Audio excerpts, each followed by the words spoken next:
In Yemen's brutal war, it's the civilians who are bearing the brunt. Thousands have died, millions are on the brink of starvation. I think the dominant cause has been the Saudi-led coalition. The fact that it keeps bombing civilians and civilian infrastructure despite having the best weaponry money can buy. Saudi Arabia and the United Arab Emirates are both fighting in Yemen, and it's here, at this arms fair in Abu Dhabi, that they're shopping for the latest lethal technology. Both are among the German arms industry's top clients. But Berlin has repeatedly denied any knowledge of German-made arms employed in Yemen. I'm not aware of it. We have in our coalition agreement let down some very restrictive rules for further export of military weapons to parties immediately and directly involved in the Yemen conflict. This is now being implemented. I have not had any news about it so far. Germany prides itself on these strict arms export guidelines, which ban the sale of weapons to countries involved in armed conflict. But DW and its investigative partners Report München, Stern Magazine, Lighthouse Reports and Bellingcat trawled loads of videos, photos and satellite images and found evidence that German weapons sold to the Emirates and Saudi Arabia are in fact being used in the Yemen war, in the air, at sea and on land. This is a German-made warship in the port of Mocha in Yemen. It's one of 2 minesweepers sold to the Emirates. Satellite images repeatedly showed German-made vessels in the Eritrean port of Assab. Assab is a main base for the naval blockade of Yemen, which has led to widespread starvation.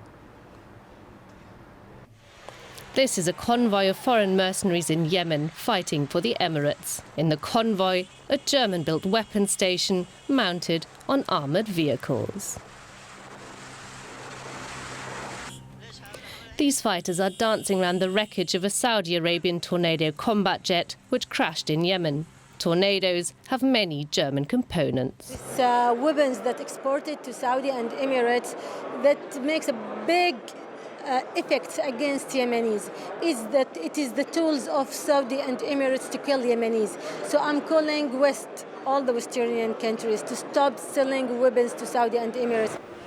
Back at the defence fair, the Emiratis signed weapons deals worth more than $5 billion, many of them with Western companies. And those arms too could end up in Yemen's brutal conflict. So let's get reaction to this story. We are joined now by Jürgen Hardt, foreign policy spokesperson for the conservative CDU-CSU parliamentary group in the Bundestag. Welcome to the program and thanks for joining us. And I'd like to begin by asking you, I mean, we see the evidence there presented by DW News that German-made arms are being used in the war in Yemen. It seems as if the German government arms export guidelines have failed in this case, right? I think this case needs to be investigated deeply. Every state that gets weapons from Germany with allowance of the government has to sign and confirm that these weapons remain in the state where they are delivered to.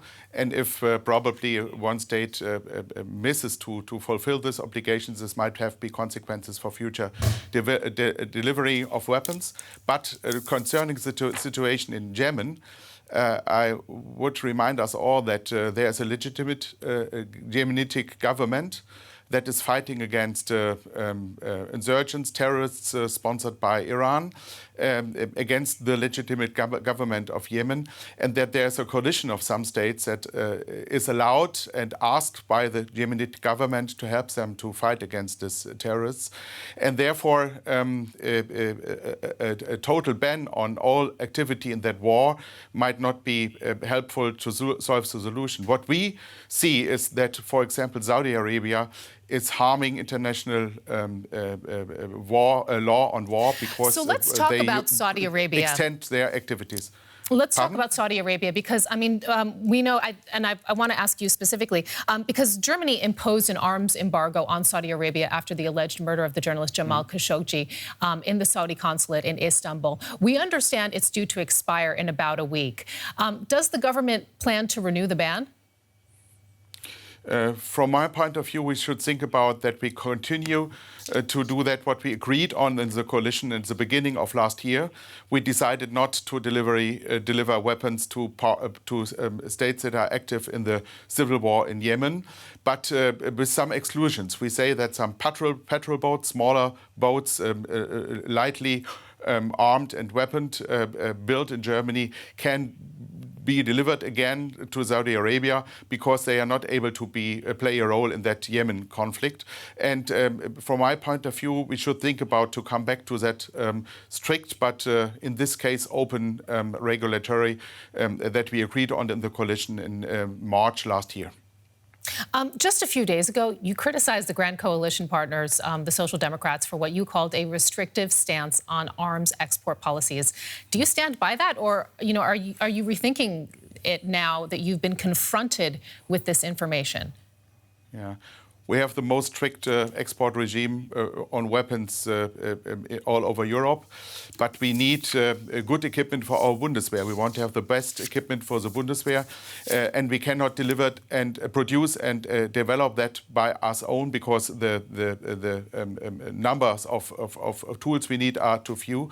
Therefore, we need cooperation in armament industry, and our partners, for example, like France, expect that we agree on how we handle potentially export demand on those goods in case that we develop that together, we build that together, we bring that in theory, and others ask to have that. And I think it's good to have an agreement between the governments before we start that cooperation about how we handle this export demand, and not only to tackle that topic at the end of the treaty. This might harm our relations to others.